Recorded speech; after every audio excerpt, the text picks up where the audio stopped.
Greetings, humans. You have entered the Command Zone, your destination for all aspects of Elder Dragon Highlander. Enjoy your stay. Here comes the sun, do-do-do-do. Here comes the sun, do-do-do. It's alright, da-da-da-da-da-da-da-da-da-da-da-da-da-da-da-da-da. Ba-da-da-da. What's up, everybody? You're watching / listening to the Command Zone podcast here in sunny Los Angeles. We've never done that, have we? Here like a in radio sunny Los Angeles, California. I'm your host, Jimmy Wong. How's it? It's Josh Lee Kwai. Yeah, wow, what a great morning. We got some traffic out there on the 5 right now, and things are looking rough. But we got some tunes for you. We'll be singing all of them. We've got 32 minutes of nonstop music. Oh, yeah, that's right. Before your first commercial break, music. Here at 98.2 CZFM. The breaking news today, Josh Lee Kwai, known for his appearances on game nights, has broken Boros through. Audiences had no idea if it could be done. Turns out it can be done, and Josh showed that in magnificent order. I don't know about breaking, but yes, you all, on the latest game nights, we put out the call. We let everybody vote on which color pair, which guild each player would be playing. And y'all tried and troll me. And I may have helped. Yeah, Jimmy may have encouraged pushed everyone. the dial you in know a certain that I was direction. like, I think Simic was winning. Definitely number when one you did for you. that, and then it was just like Boros. I was like, yeah, thanks. Who a lot. wants to see Josh Lee Kwai play Boros? The crowd goes actually very high. There were a lot of people that wanted that, but yeah, it went viral-esque in a way. And Josh had to play Boros on our last Game Nights episode. I played Rakdos, Rachel played Orzhov, and Kenji played not Simic. Is it? Yeah. So we're gonna be breaking down my Firesong and Sunspeaker deck. From that episode, a lot of people were surprised with how well it played.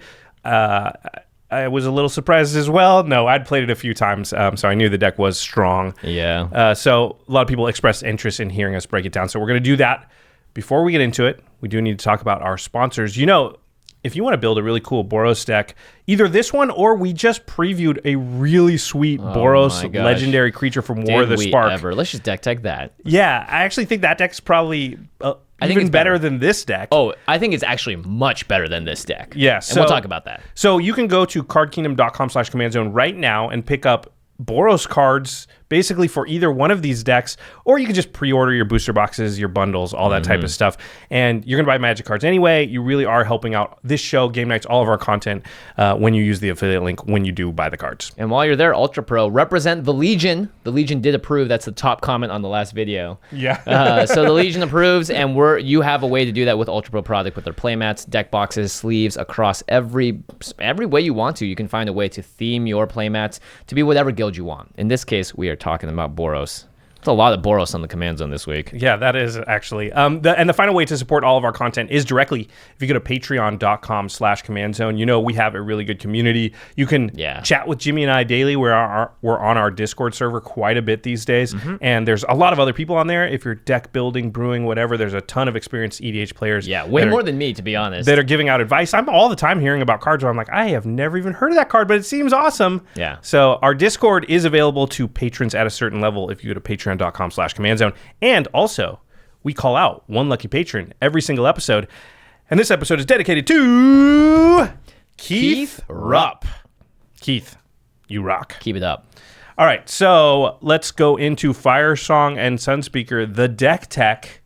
Of course, you guys said, Josh, you're going to play Boros, and I chose the one that did not have to do with attacking. Yeah, this was the buy box preview. Promo, right? Yeah. Yep. Firesong and Sunspeaker is 4 a red and a white for a 4/6 legendary creature, Minotaur Cleric. 6 CMC, Josh. Oh, seems bad so far. 6 mana Boros Commander. By the way, we all touted this as this could be the card that saves Boros, because it really was our only option. Yeah, I think the deck is good. We'll talk about it. Okay, so Firesong and Sunspeaker says, red instant and sorcery spells you control have lifelink, and whenever a white instant or sorcery spell causes you to gain life, Firesong and Sunspeaker deals 3 damage to target creature or player. So your red spells gain you life, and your white life gain spells kind of deal damage, right? Yeah. It kind of synergizes in that way. They are a Firesong and a Sunspeaker. Fire, sun, red, white. So, what do you think? Do you think this is a powerful when you saw it? No, I really didn't, because one, it's a 6 CMC commander. It's going to take a lot of time for you to even get it out there. And then after that, you have to play very specific spells you normally wouldn't in commander. It's very prone to removal in that way, and you're also directly making everyone very upset at you while you do these things, right? Also, this doesn't address any of the issues we have with Boros, right? There's not really card advantage. Yep. There's not really ramp in there. It's not attacking either, which we usually tout attacking as like a not the best strategy, being aggro. But at the same time, if you're going to take away the strengths of the color pair and be like, that's not actually even good in this deck, it seems like it would be bad. But it turns out that it does encourage you to build a spells-based deck, which I think is just a more powerful way to go than like aggro combat attacking. Yeah, it gives you more flexibility, and as we'll learn, just having powerful spells, you don't need to necessarily have your commander out to make a difference in a lot of ways. Yeah, a lot of the spells in the deck are still going to be good without Firesong and Sunspeaker, but will be way better if they are out. Yep. So I did this deck tech a little different than normal. Usually we do sort of different categories building up to like how do you win. Yeah. But to me, I started out with how does this deck win when I was building it. One of probably two-ish ways. There's two very specific ways that I thought the deck would try and win. And then, of course, within the deck, there are enough synergies that you can sort of put together a couple of other ways, but they're not as efficient. So the main way that I thought the deck would win is with an Earthquake style effect.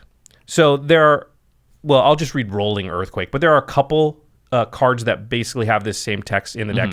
Rolling Earthquake is red and X for a sorcery, and it deals X damage to each player and each creature without horsemanship. Regular Earthquake does this, except for instead of horsemanship, it's flying. Flying, yeah. And there's a couple other cards that are similar, but it's really the damage to each player. That's a good way to win.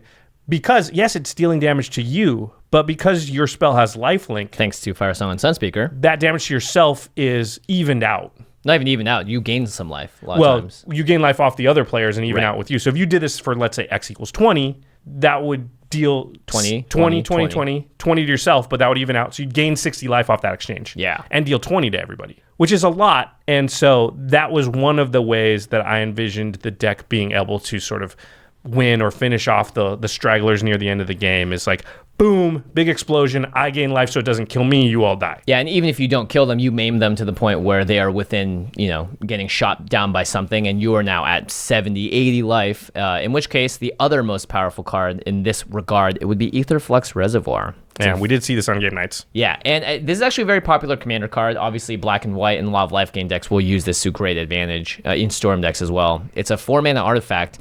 It says, whenever you cast a spell, you gain 1 life for each spell you cast this turn. And then the more important text is pay 50 life.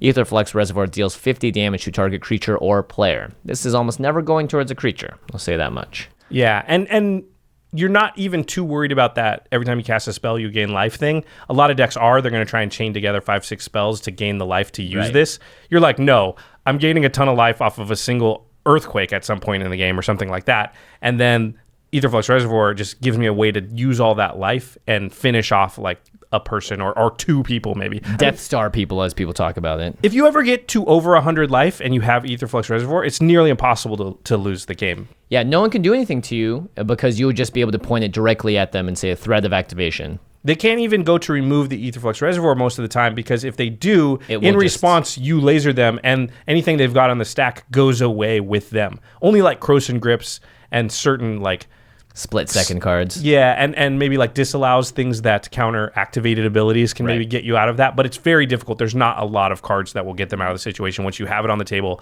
and a really healthy life total. And then you're putting yourself at a pretty severe disadvantage if you have to disallow and get rid of this in the same turn. Lots here to consider. So if Earthquake is going to be a really good way to win the game, I was trying to build in a bunch of ways to make the Earthquake as impactful as possible. And get some, in a way, some card-ish advantage. Yeah, and so, doubling or forking the spell I thought was a really good way. So if you can cast an Earthquake for 20, but then you can make a copy of it while it's on the stack, all of a sudden you're just killing everybody, and you're gaining enough life from the first one that even though the first one comes out and takes out Firesong and Sunspeaker, you survive the second copy. So there's a lot of fork type spells. Those are two of them. Yeah, Reverberate and Reiterate, they both have the same text that say copy target instant or sorcery spell. You may choose new targets for the copy. Reiterate specifically has an extra buyback cost of 3 mana, so you can pay an additional 3, and this goes back to your hand. Very good card in the Mizzix deck specifically, but in this case, well, copying someone losing 15, 20 life, that is almost always going to be lethal. Yeah. And we saw in Game Nights, we didn't say this at the beginning, if you haven't watched the new Game Nights yet, it's a couple weeks old at this point. Hopefully you have. We may be spoiling some things because we're talking about the deck that was played. So not a bad idea to stop the video right now, go watch it and come back if you don't want the ending ruined. So going back to Reverberate and Reiterate and fork type spells, these aren't just good to use on your own cards, they're also really good to use on your opponent's cards. Again, we saw in Game Nights, people cast very powerful spells in EDH, and to be able to be like, I get that spell for 2 mana or 3 mana is really strong. How does red counterspell something? By copying it. Yeah. Or they go to counter you. You can oftentimes copy their counter and point your copy at their counter and save your spell. Or if they go to remove something, you can remove something as well. This is a way that red gets access to other parts of the color pie. It's not necessarily clean because you have to wait for someone else to do it, but also you're limited in options in general. So I'll take what I can get when it comes to that. Yeah, I think these are underplayed cards in general. 2 other cards that can kind of help you fork or copy your earthquakes and things like that are Primal Amulet, which is a artifact that the important part is it flips over and becomes a land that can copy spells when you cast them, and Pyromancer's Goggles, which is a 5 mana artifact that taps for red, but if you use that mana on an instant or sorcery spell that's red, you copy the spell. So again, with Rolling Earthquake and those types of things, just double it up. And you're gonna need a lot of mana to do it too. And here's some classic cards that again usually are like, it's like, oh, I can use this once to do something, but you kind of need it that one time you use it to win the game. That's the hole that you're put in with this deck, is you're very all in on a lot of your plays, which is very much my play style, but not yours, I don't think. So you kind of need to make sure that when you do go off that turn, you have the ability to hold up all the mana you need to. So a card like Mana Geyser, 3 red, it's a sorcery. You add red to your mana pool for each tapped land your opponents control. If you can cast this, usually people won't counter this part of it. They'll see what you're going to do with the mana and then counter that. So you get all the mana, and then you're holding up a Reiterate or a Reverberate. You have 1 billion mana, so you can buy it back as well. And you can also use cards like Treasonous Ogre, one of my favorite cards, 3 and a red for a 2/3 Ogre Shaman. It's got Dethrone, but more importantly, it's an activated ability to pay 3 life and add red to your mana pool. So at instant speed, you're already gaining all that life, right? So now you can convert your life into Aetherflux Reservoir stuff, or you can use it for something like Firesong and Sunspeaker by having all that life and then just spend it all, get a bunch of mana, just keep going off. Turning your life into mana, very powerful in a deck that like has a lot of life gain. Yeah. And I like Mana Geyser is a card that you don't often want to play until your opponents are tapped out anyway. So often it's just like they won't even have the ability to counter something. It's a lot of times it's just like, I get 25 mana in my mana pool. That is very often, if you're going to do that, you're going to win the game in a deck like this. Yeah. Neheb the Eternal is another one that this is a favorite of yours, Jimmy. Yeah, actually, all 3 of these cards are played in my mono red Neheb deck because it's all about give getting you a bunch of mana, big mana real fast, and then you how can you use it? Yeah, exactly. So that's a way to get enough mana to sort of get off a big fireball, or I'm going to call it that, but a big earthquake or something like that. There's also some cheeky stuff you can do. There's Stuffy Doll and Boros Reckoner in the deck, which are creatures that when they take damage, they'll deal damage to your opponents. And so you combine those with some of the board wipes like the earthquakes. But also there's Blasphemous Act, there's Chain Reaction in the deck, and these are cards that are going to deal damage to all creatures. You'll gain a bunch of life because of Firesong and Sunspeaker. And if you have Stuffy Doll or Boros Reckoner out, that damage will be converted into damage against your opponent. That's a good way to sort of end the game. Firesong and Sunspeaker gives these things lifelink. Think of how powerful that is if there are like 7 creatures out. Right. If you Blasphemous Act with 7 creatures out, it deals 13 damage to all 7 creatures. Yeah, so you gain 91 life right there. Wow. And that's like 2 mana. Yeah, it kills Firesong and Sunspeaker, but a lot of times now I'm at 91 life, play Treasonous Ogre, use 60 of it to make, 20 mana and go crazy. Yeah. That's the kind of stuff this deck can do. Right. And it does require a bit of setup because you are going all in a lot of these cases, but you want to get there, right? Once you have the combo built up, it can sometimes be really hard to interact with you because you can just reiterate, reverberate, and you can buy it back because now you have a Treasonous Ogre or you have just tons of mana to use. And you can sort of lock down the game that way. Yep. So one of the cards I added that I didn't have in the original list on game nights was Hour of Devastation. What I realized is Hour of Devastation is 3 red for a sorcery that deals 5 damage to all creatures and planeswalkers. 5 damage is the perfect number because Firesong and Sunspeaker has 6 toughness. Or 6. I don't know why I didn't have that in the list originally. So if you only looked at the game nights list, you should look at it again. Yeah. I've made a few upgrades and that's one of them. Well, in that game, there were not too many creatures on the battlefield, so yeah, that's it true. wouldn't have been too effective. But yeah, It's a great addition. I think actually one thing I should know is that it would have killed that stupid angel though. Yeah, that 4/4 that kept smacking you. Yeah. One thing about that Game Nights episode that I don't think a lot of people realize is how low the creature count was in total. Yeah. So actually, a deck like yours a lot of times was at a bit of a distinct disadvantage because your cards like Earthquake weren't also board wipes, and Blasphemous Act wasn't an easy card to cast. I mean, if you're facing a token deck and you have an Earthquake in your hand, even just doing it for 3 can sometimes gain you like an insane amount of life because if they have 30 creatures, that can be like 90. I've been at like, in the hundreds of life totals in this deck. I think that actually answers the question about how Boros can get card draw. Just live long enough to get more turns. Like I have so much life that I'm going to live long enough to draw more cards. I mean, it does give you a bit of a lease on life to be like, at least I can continue to top deck for a little bit. So it's not card draw. It's just, more being alive for a little bit longer. And I think that kind of goes into the next section, which is the rest of the deck. Honestly, once you get past like the main game plan, which we just laid out, is kind of like ramp, card draw, removal spell, and board wipes. And it's kind of just, the plan is like, don't let anybody go too nuts until I can assemble the situation I want, which is I Mana Geyser into an Earthquake, or I reiterate an Earthquake, or I Aetherflux Reservoir after I've Blasphemous Acted and gotten 1,000,000 life. Right. And that's kind of the game plan. And so having a lot of life plays into a control strategy because, like you said, time is important because you just want enough time to get the pieces together. And you sure as heck aren't drawing that many cards in Boros either. Yeah. Yeah. So there's Austere Command. Cleansing Meditation, I think, is a card we haven't talked about maybe enough on this show. Great card. Yeah. It's a card with Threshold that says destroy all enchantments, but if you have Threshold, which is if 7 or more cards are in your graveyard, you destroy all enchantments, and then you return to play all of the cards in your graveyard destroyed this way. So it basically destroys everyone else's enchantments, Yeah. but not yours.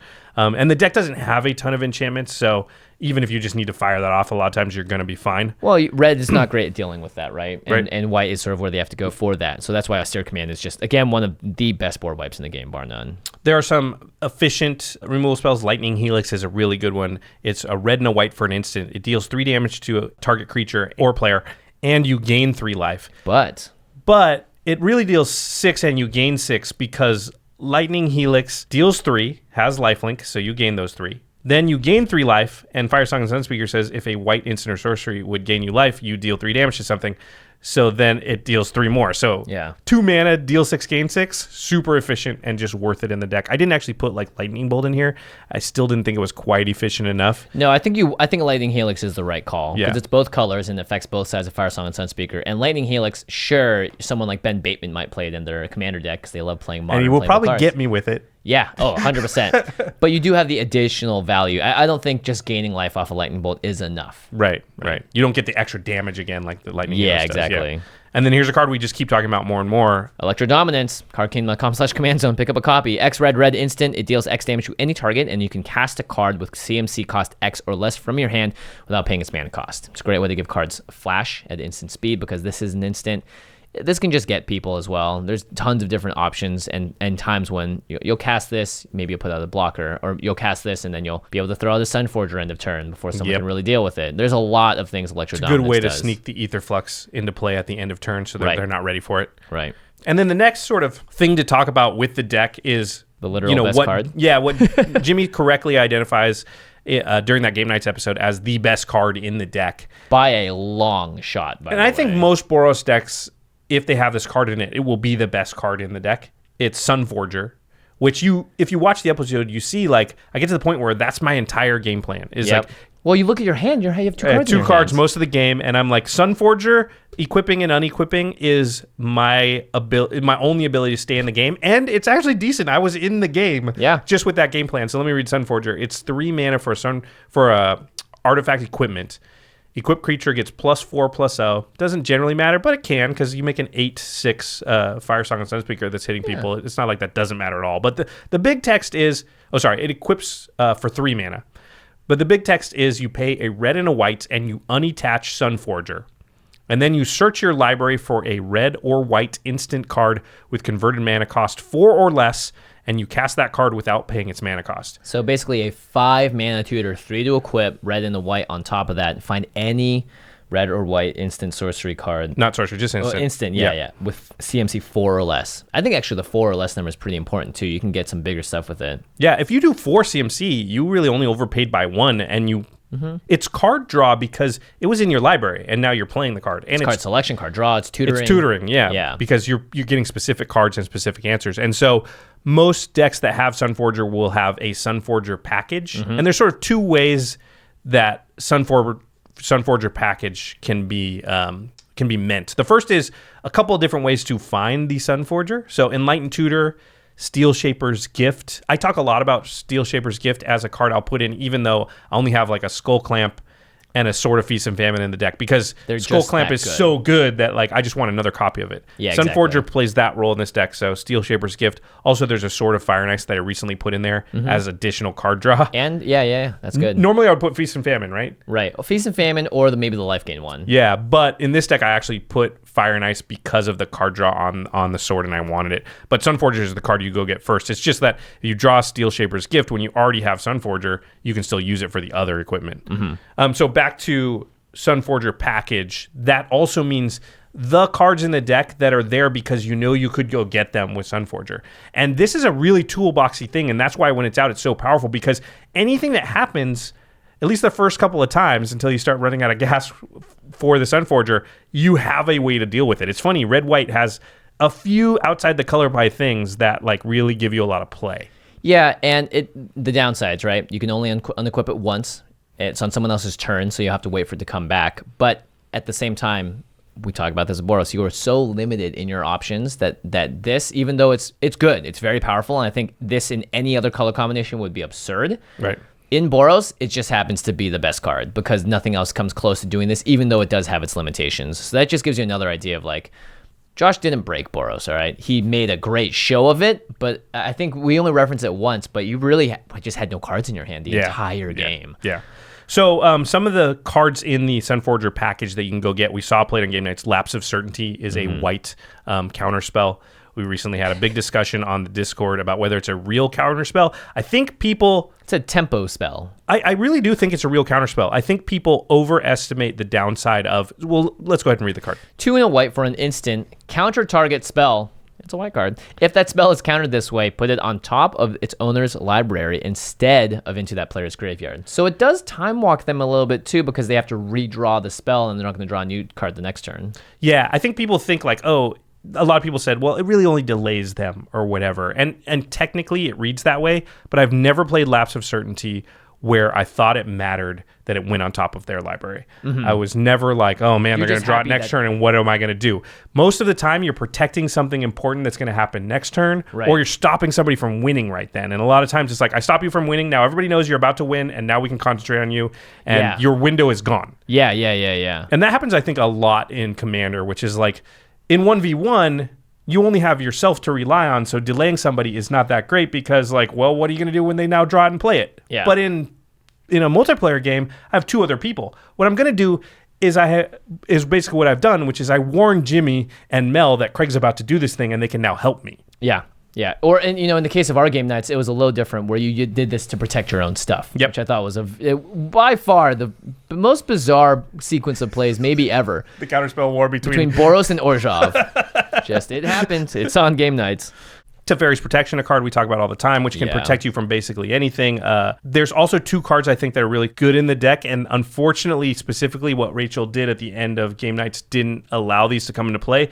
But there's Comeuppance and Deflecting Palm. I'll read Deflecting Palm. It's red and a white for an instant. The next time a source of your choice would deal damage to you this turn, prevent that damage. If damage is prevented this way, Deflecting Palm deals that much damage to that source's controller. So what can happen here is that they attack you with like a big creature. you deflecting palm it, and they take the damage they were going to take from the big creature, or like, let's say they fireball you or some big source of damage. I've won games with this, playing this You deck. can definitely steal a lot of games with this kind of card. Not to mention it triggers both sides of Firesong and Sunspeaker as well. The problem with why I couldn't use that at the end of the game on game nights is because damage is not the same as loss of life. And both Exsanguinate and Debt to the Deathless are loss of life and not damage. Each player or each opponent loses X life, so it's not damage. There are a lot of comments about that, but yeah, just read the card and you'll see. Again, red and white, if it was loss of life, I think that's actually outside the color pie. So they wanted it to deal specifically with damage being dealt to you by a source, combat, a spell, whatever it is. Those cards steal games, so there are times when Sunforger is equipped and it wins you the game because you're like, oh, deflecting palm, you're dead now instead of me. It makes it really hard to play against this kind of deck too, because it might be like, well, we just need to get them down to a certain life total. We have to all just swing at him, and at a certain point, someone's going to get got by a card like that. Also, Sunforger can get Reiterate, can get Reverberate, can copy. So it's like they go to cast some crazy instant or sorcery that isn't even pointed at you, and you're like, oh, time stretch? I'll take 2 extra turns too. Yeah. You know, that kind of thing. Yeah. Oof. I mean, yeah. Well, they'll get their 2 extra turns first. But so you still get some extra turns. Card draw, extra turns. We did it. We did it. Red with their crappy copies of the other versions of cards. Okay, so before we go here, because that's basically the deck. It's not super complicated. Like I said, trying to build up to a big Earthquake, Rolling Earthquake, Aetherflux Reservoir, take advantage of something like that. Maybe some get a little crazy with a Stuffy Doll, a Boros Reckoner, and a Blasphemous Act and that kind of stuff. That can happen. Those are fun combos, but anytime someone tells me a combo with 3 or more cards, I go, cool, it Magic Dream Time Christmas Land. That's not your main plan. You may have to resort to it if you get lucky later, but most of the time you're just trying to control what's out there, remove key things, and put together a really big Earthquake or something like that. But I did want to talk about 2 cards specifically that are sort of newish, and I think are, for me at least, becoming staples-ish in these colors. One for sure, and one-ish. So the one that sort of I want to talk about first is Stolen Strategy. And it's 4 and a red for an enchantment. And it says, at the beginning of your upkeep, exile the top card of each opponent's library. Until end of turn, you may cast non-land cards from among those exiled cards, and you may spend mana as though it were mana of any color to cast those spells. So you kind of Itali other people's decks. I mean, you have to pay the mana to cast the cards. But it doesn't require you to tap and attack. That's right. And, you can spend mana as those mana of any colors. You can't play lands this way. It doesn't say play the card. You have to cast it. However, in some ways, it kind of draws you, I was going to say 3 cards a turn. It draws you like 1.5, 1.7 cards a turn. Around there, close to 2 cards a turn. Pretty good. And the thing that I found with this card is very often you're taking things from the deck that your deck can't have. So card draw, if you find a Rhystic Study off this, or if you find a slam dunk that card. Yeah, rampant growths and stuff like that your color can't do, and that's the kind of stuff you can find from other people's decks. I've really been very happy with Stolen Strategy, and decks that have red but not blue and not black, I'm very likely to run this card. Maybe even some decks that have those 2 colors too, because it is fun. Yeah, it's fun. It adds an element of chaos, which I always love. And again, sometimes your opponents just have extremely powerful cards. I mean, getting access to them is pretty good. Yeah, if you're playing against people that are good, which you generally probably are, then they're gonna have good cards in their deck. And even if their deck just has some crazy jank stuff in it, there's always the corner case scenarios. And this happens again: 3 players, 3 different decks, 3 all different colors around you. You're gonna find something, and it's gonna make an impact on the game. I played this in Limited in 2 Giant, and it's very good. Oh yeah, it's absurd. This is from Battle Bond. Battle Bond, yeah. Yeah, so I would encourage people to go out there and pick up some copies of Stolen Strategy. I think it's a really good card. All right, let's talk about the second best card in the deck. This card, we called it when the set came out, Ravnica Allegiance, and I've seen it in play many times now, and it is one of the best white cards, period, in the format. Period. It's not Path to Exile. Nope. Although that's one of the best white cards. To Plowshares. It's not Enlightened Tutor. It's not Teferi's Protection. Not Teferi's Protections, but it's on that list. It's Smothering Tithe. All right, that's the end of the show, everybody. It's 3 and a white for an enchantment. Whenever an opponent draws a card, that player may play 2. If that player doesn't, you create a colorless treasure artifact token with tap, sacrifice this artifact, add 1 mana of any color. Womp. 2 is really hard to pay. 2 is really hard to pay. Yeah. And you saw it in the episode. We paid for it maybe 3, 4 I think twice. I think it was you both times. You know it was me. Of course it was me both times. Who else would it be? I'm not trying to exsanguinate for all my mana. This card is insane. Every time it hits the table, it's just like, uh-oh, and it creates so much advantage. It's not a do-nothing card either, right? It either taxes your opponent's mana, or it's by the time it gets back to you, is going to give you a lot more mana. A lot of times you can count on getting the treasures to the point where you can say, I'm going to play it. I know I'm going to get 2 treasures, and then I'm going to use those 2 treasures before it even gets back to me. So it actually didn't do nothing. Right. It allowed me to cast like another spell. Yeah. Oh my gosh, this is so good in our Feather. Oh, yeah. Because you're always using that mana. So good. Oh my gosh. And you're drawing card. Okay. We were having a discussion on our Discord the other day. I'm curious for you to weigh in. Okay. If gun to your head, you could only have... I saw this. You could only have one of the following cards in your deck. Which would you have?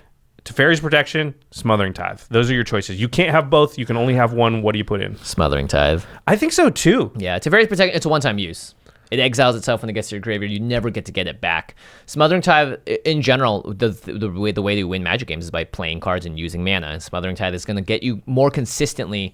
I think if you put it on like a win percentage thing, like times that you win because Smothering Tithe was able to ramp you out, open you up to more spells, get you... When Teferi's Protection just does one thing. It just protects you. I mean, it's very good and it can win you games, right? Right. Teferi's Protection, I mean, listen, I think it's fairly close. But it's very obvious when Teferi's Protection wins you that game. Right. Because you're like, something's about to happen. I Teferi's Protection. I live through it. I kill you. Or I cast Armageddon, and with that on the stack, I Teferi... Whatever. Don't do that to your friends, by the way. But Smothering Tithe is way more subtle because it wins you the game turns earlier than you actually win, right? Like you win on turn 11, but Smothering Tithe actually won you the game on turn 6, 7, and 8 by giving you 9 extra mana over those turns. Yeah, and that mana will help you contribute to all the other parts of your deck that are important. It may help you get that card draw spell out. It may help you tutor and play another card that turn. It just gives you more options. You just had enough extra mana to remove that key threat and do something. Yeah. Also, I think what was underestimated about this card the most is how many extra cards people draw in Commander. Yeah, that's a good point. It happens all the time. We tout it all the time. Card draw is a very important part, especially when you play a card like Wheel of Fortune alongside it. Oh, yeah. I mean, that's a whole different That's thing a whole other altogether. thing. That was lucky, by the way. But. Yeah, it's definitely one of the 1-2 punches that this deck needs to do to really set itself ahead. Imagine if you didn't draw anything off of that. That 7 cards didn't have your Aetherflux Reservoir. I could have easily just not drawn the wheel, too. Yeah. I think Smothering Tithe is still great in that game, but I'm just not rocketed into the lead. Yeah, I think what people don't realize is... it's like, yeah, Boros did a great job in these cards you need. If you want to play Boros, that's a way to do it. But you drew probably at that point in the game, you probably drawn 17 or 18 cards. You got 3 of the cards that you definitely needed. And it's not unlikely, but it's on the unlikelier side, I think. Yeah. But going back to Smothering Tithe here, I think that like Consecrated Sphinx, Rhystic Study, people are drawing cards in Commander. They are not like going through their turns and just like drawing my one for turn. That's just not what decks do. People are playing, Phyrexian Arenas, and they're playing all kinds of stuff that drawing cards. So Smothering Tithe is not just give you 3 treasures every turn. I bet you it averages closer to 5 over the course of a game if you get it out. If no one pays for it. Yeah. Yeah. When they're not. Because if you're drawing 2 cards, you have to take your entire turn to pay for that. They're just not paying for it.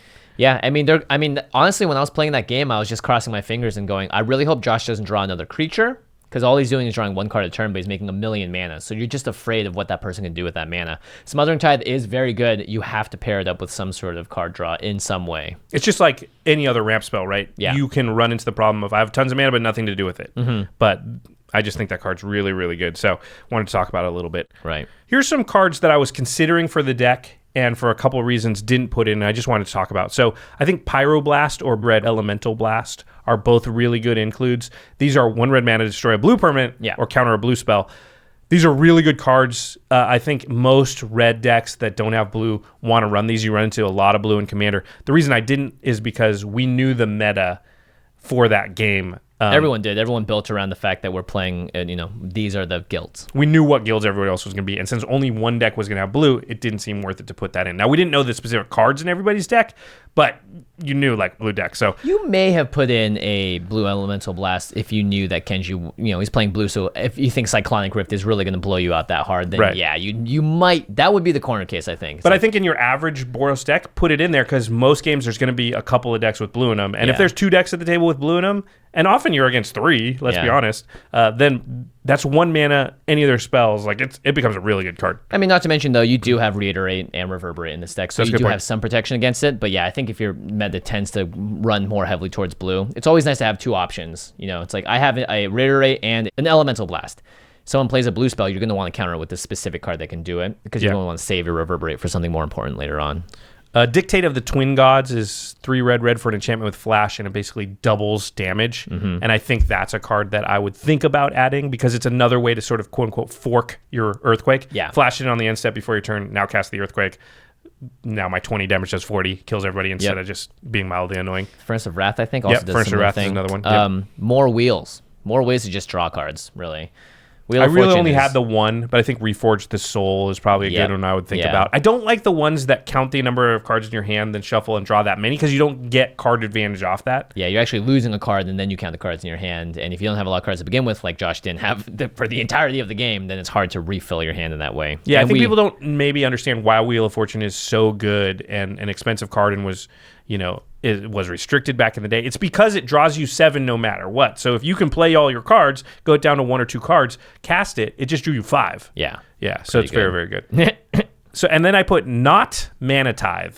This is a very popular comment in our last game nights of, if only you had Mana Tithe to stop Rachel from doing all that stuff. So Mana Tithe is 1 white mana for a 4 spike in white. It says, counter target spell unless the opponent pays 1 more mana. Here's the thing, and a lot of people were like, if you had it, you could have Sunforged for it and countered the Debt to the Deathless. Here's why I don't like Mana Tithe in general, is because 1 mana, so often your opponent will just have that on accident to pay for the spell. It's not all the time that they just tap out for an X spell. Also, if they know you have it, they're never going to not play around it. Yeah, it's easy to play around, but also they just play around it on accident. So I don't like a counter spell that's just not reliable. Yeah. It's not. I'd much rather have Lapse of Certainty. I know what it's going to do every time. It's going to stop it right now. Mm-hmm. Sure, it goes to the top of their library, but at least Mana Tithe is just a type of card that you have in your hand, and you're like, I really would like to counter that, but they just have the mana. Yeah, and that's the worst. Like a mana drain or something. It's like, I really just hope they just... It's like you'd rather have like a Syncopate or something in your hand where you can at least make sure that what you're going to do is counter their spell. Yeah, so Mana Tithe, yes, I know a lot of you thought I should have that in the deck. I do not actually believe it's a very good card most of the time. Yes, will you get people out of nowhere sometimes? Sure. Yes, but I think that's more than balanced out. In fact, overbalanced out by the times when it's just dead in your hand. Yeah, and there's plenty of other cards, again, that do a similar thing to a counter spell that you can use if you need to do it their way, or you just have other options to be more flexible than Mana Tithe is. Yeah, so the last note here is Boros Problems, and listen, the deck is quite good. It's high variance, though. I've played it a number of times, both before and after game nights, and it can definitely win games, but it can definitely have those games where it just doesn't put the pieces together. And real unfun games, by the way. And a lot of games, I just find myself at a point where I don't have a lot of cards in my hand. I don't feel like I have very many options. It's not the situation I'm used to being in, so I'm very cognizant when it's happening to me that it's like, I just feel like I have 3 cards and I just have no way to refill my hand. And so I really can only do 1 thing or 2 things. Like I don't have choices. What do you feel about cards like Howling Mine?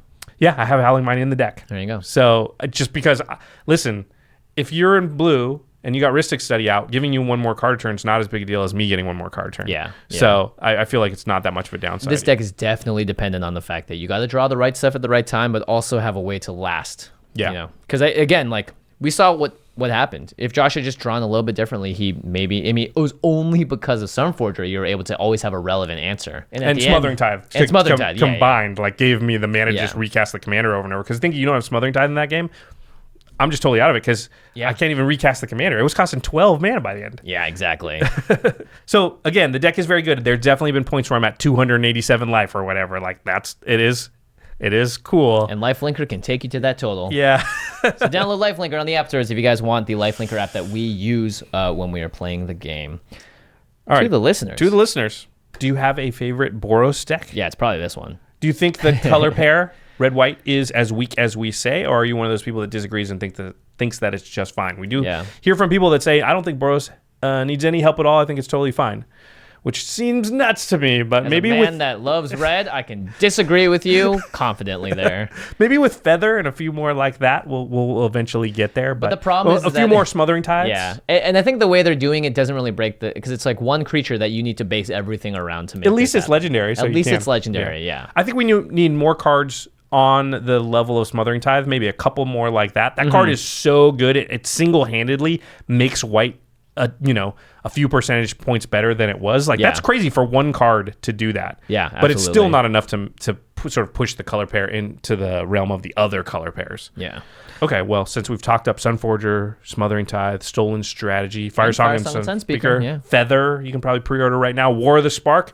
If you want any of that stuff, go to cardkingdom.com/commandzone. When you use that affiliate link, you really are supporting all of our shows, all of our content, game nights, everything else. You're getting the cards you want, and you're just getting all that stuff thrown in as gravy. We really appreciate it. Yeah, Firesong and Sunspeaker 2 was a buy a box promo. So if you buy a box of War of the Spark, you're going to get the Tezzeret. That's a promo on that. Oh, yeah, that card actually looks sweet. Yeah, static ability, giving some stuff affinity. Pretty nuts.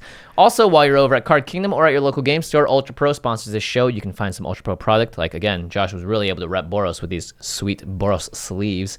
Ultra Pro always has product that's relevant to the set that's coming out, and they always do stuff that's, throwing back to old sets as well.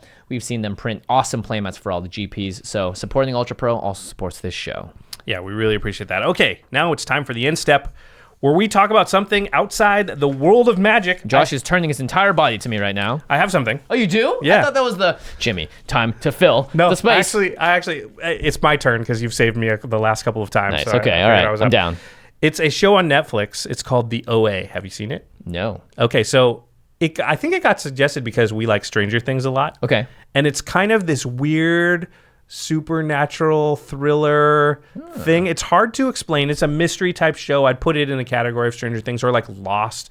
Those things where you're like learning about characters, but there's something weird in the past and you're putting pieces together and trying to figure out Alias, what's going on. But J.J. there's some Abrams-esque shows. Yeah, there's some supernatural stuff. Although unlike the J.J. Abrams show, I don't want to throw shade at J.J., but no, we can all toss some shade at J.J. He knows. Unlike some of those shows, Damon Lindelof. Questions get answered? Yeah. Yes. That's all you need to say. They have it's clear that they have an answer to some of their questions. Okay, great. It's not like they're like just throwing out questions and they're like, we don't know. We have no idea. Well, a lot of the times it's like the thrill of the question is better than the answer itself. It's like, no. I want to know the answers. Yeah, I want to know that you have the answer so I can trust you. And so the OA on Netflix is a pretty cool show we've been enjoying, me and my girlfriend. So. How many episodes total? There's 2 seasons, and I'm not sure how many episodes per season. We're in like first season, like episode 7. So what's like a general? What's it about? Okay, so quick breakdown. Okay, it starts and there's this girl and she jumps off a bridge in New York. She survives. Her parents come to the hospital, and she doesn't recognize them because she was blind, but now she can see. Whoa. So she's never actually seen her parents. Yeah, she's never actually seen her parents. But then when she puts her hand on their face, she recognizes them and stuff. But then we start finding out, she's been missing for a few years at that point too. Whoa. Yeah, okay. So, yeah. Do other people start unlocking things as well? Yeah, okay. and she does too. Cool. So it's pretty I cool. like that. I like that a lot. All right. Something else that you out there might like is our sister podcast. You will love it. The Masters of Modern. Alex Kessler, who was just on the show last week, and Ben Bateman. They talk about the modern format and all things competitive Magic. War of the Spark, Modern Horizons. There's a whole bunch of crazy stuff coming into Modern right now. There's the Mythic Championship in London which is also Modern. They're trying out the London Mulligan. Modern is going through a lot of changes right now. And if you want to keep on top of everything that's happening, Alex and Ben, they're going to get you caught up to speed faster than anybody. So you can find them on Twitter at the MMcast, right next to us at collective.company, or if you type Masters of Modern into your search bar on YouTube. Search bar on YouTube. That is where you're going to find them because they're doing video content now too. The editors for this show are probably a combination of Ashlyn Rose. Oh, that's good. Ashlyn Rose. It's like those Siffy Rose. And Josh Murphy. Murph. This is not as cool as Ashlyn's. Yeah. Ashlyn's has the angelic quality to it, although she's more of a Kozilek kind of person. So. That's true. She's far from an angel. Yeah. Well, maybe the Eldrazi see them. Well, actually, I don't think they're cognizant of really what they're doing, but other people did see them as angels. Those Temple of the False Gods, man. Yeah, I'm telling you. Okay, all right. And of course, special thanks to Geoffrey Palmer for doing the living card animations that you see behind us on set, as well as the intros and outros of the show. We are in the Steam vents today. Oh yeah, sorry. We were talking about Boros, but we just didn't have a Boros background. This is just our real true calling. Red and blue. Actually, it kind of lines up really well. Because the blue side's over there. And the red side's over there? Yeah. Perfect. Perfection. All totally planned. Planned, as always. All right, everybody. Thanks for watching. And we'll see you next time. Peace.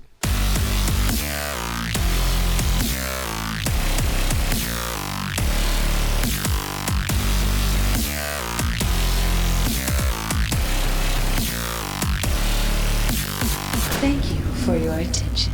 For further inquiries, send an email to commandcast@rocketjump.com or ask us on Twitter @JFWong and @JoshLeeQuai. See you later, alligator. Greetings, humans.